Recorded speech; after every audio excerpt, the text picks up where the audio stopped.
Let's start with normal running biomechanics. And I'm going to try and keep this relatively surface level because it can get relatively in depth. However, I wanted to first start with comparing running to walking.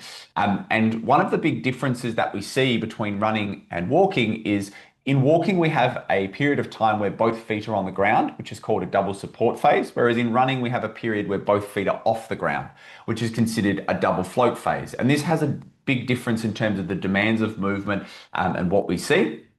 Um, and then if we break down our running into a number of different phases, and I'm going to talk about some of these phases as we go throughout the workshop tonight. We've got at the start of our running phase where the heel contacts the ground, or the foot contacts the ground, which is called our initial contact. And at this point, there's a lot of forces that are coming up through the body.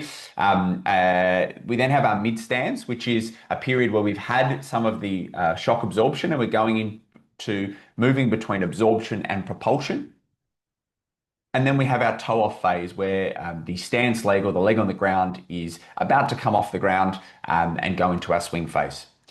And then the swing phase is when the leg is in the air, moving forward and preparing to then come back onto the ground, which is where our terminal swing prepares the leg to recontact back with the ground.